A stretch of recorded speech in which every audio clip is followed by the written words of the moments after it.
My heart pounded like a drum, my skin burning under his touch.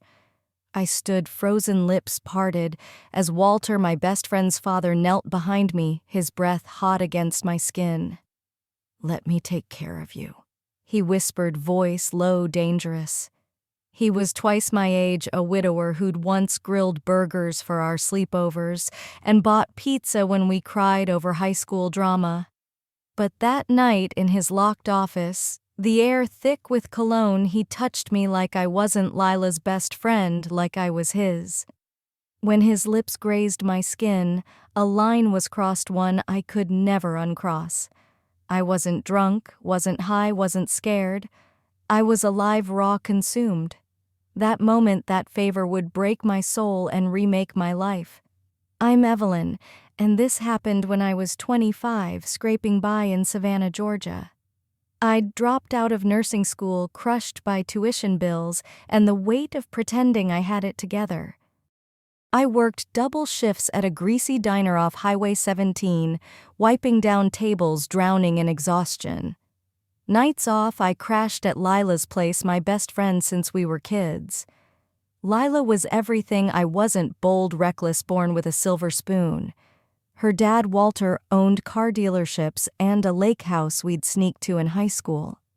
He was sharp, silver-haired, with dark eyes that saw through you, always watching, always quiet. After Lila's mom died of cancer, Walter softened, broken, but never weak. Something about him drew you in like a flame you couldn't resist touching. It started innocently enough. I was on their back porch crying over an eviction notice, Lila inside blasting music through headphones. Walter stepped out, beer in hand, saw my face, and sat beside me.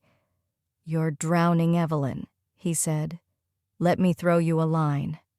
He paid my rent that month, gave me an old car from his lot, got me a job at his dealership's front desk. Favors, he called them. But favors from men like Walter come with heat, with strings. One night, after hours in his office, I dropped a pen. I bent to grab it, and when I stood, he was behind me, breath warm on my neck. "You're beautiful, Evelyn," he said, voice like velvet. It was the first time he'd spoken like that, and it stopped my heart. I turned, his hands already on my waist. I should have said something, should have moved. Instead, I leaned back, let his fingers undo me, let him touch places I'd kept locked away. It felt good, too good. When he kissed my skin, pulling every ounce of shame from my body, I knew we'd crossed into something dark, dangerous, unstoppable. I wish I could say it was a one-time lapse, a moment of weakness I walked away from. But I went back to him again and again like an addict chasing a high.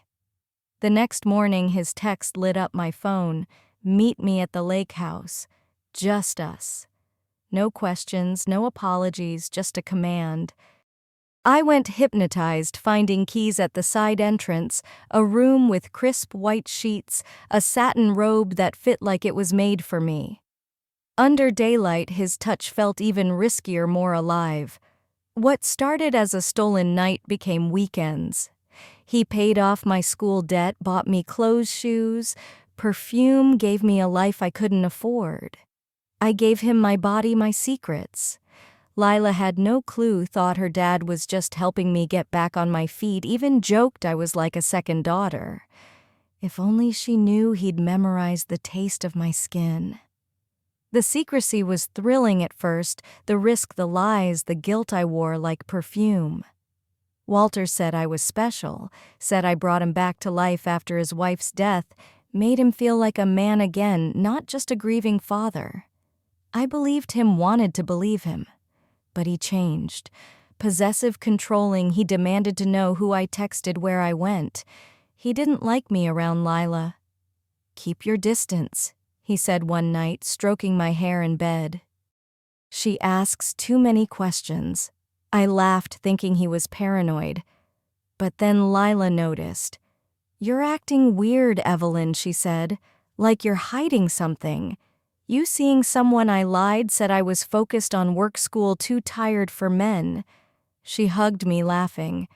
better not be sleeping with my dad or something. My heart stopped guilt rising like bile, but she didn't know. That night, I told Walter we needed to slow down. His eyes turned cold. "After everything I've done for you," he said, voice low-edged with menace. He pulled a diamond bracelet from his pocket, fastened it on my wrist. "You can't leave me, Evelyn. I won't let you." My soul screamed to run, but I stayed trapped by his gifts, his touch, my own hunger. It nearly unraveled at a dinner Lila invited me to, just the three of us. Walter had told me not to go, but I couldn't keep dodging her ... I walked in nerves, raw lips trembling. He sat at the head of the table, acting like I was just a guest. But under the table his foot slid up my leg, toes grazing my thigh. I nearly dropped my fork. Lila chattered about some guy from work, oblivious, while Walter poured her wine, his eyes daring me to break ... She mentioned that night I helped him with paperwork, asking what we were working on. My mouth went dry. He smiled, calm. "Just invoices, taxes." His jaw clenched, challenging me to speak. I nodded, forcing a smile, feeling the lie crack inside me. It all collapsed 2 weeks later. Fresh from a shower at Walter's, his scent still on my skin, the diamond bracelet glinting as I dried my hair. I should have felt desired, powerful, but I was hollow. He was in the next room, half-dressed, scrolling emails like we were some normal couple. I was about to tell him I couldn't do this anymore when my phone buzzed. Lila's text, "We need to talk, now." My hands shook. Before I could reply, she called. "I went through my dad's phone," she said, voice breaking. "I saw the texts, hotel receipts, pictures. You were in his bed, Evelyn. My dad's bed." Silence swallowed me. No excuses, no lies, just the ugly truth. "You were my sister," she whispered. "And you slept with my dad behind my back." She hung up. That was the last time Lila spoke to me. She blocked my number, posted a cryptic tweet that set our friend group ablaze. Whispers turned to screenshots, secrets to judgment. I lost my job, my friends, the one person who felt like home. Walter pulled back, dodging me like a scandal. "We need space," he said, protecting his image, leaving me with nothing, no money, no gifts, no whispered promises. He'd used me, and I'd let him, not because I was weak, but because I craved comfort, validation, love. I'd mistaken his attention for care, his desire for affection. By the time I saw the difference, it was too late. A month later, I hit rock bottom, back at the diner, scraping by on tips. No degree, no best friend, no man, just shame. But that shame became fuel. I went back to school, paid my own way, found therapy, found healing. I tell this story not as a victim, but as a woman who learned the cost of some favors is your soul. I don't fully blame Walter, he was who he was, but I blame myself for staying when I should have walked, for choosing silence over truth, for betraying the sisterhood for a man who saw me as an escape from his pain. If someone offers to save you in secret, make sure they're not stealing your soul. If they give you everything but demand your silence, ask what you're really trading.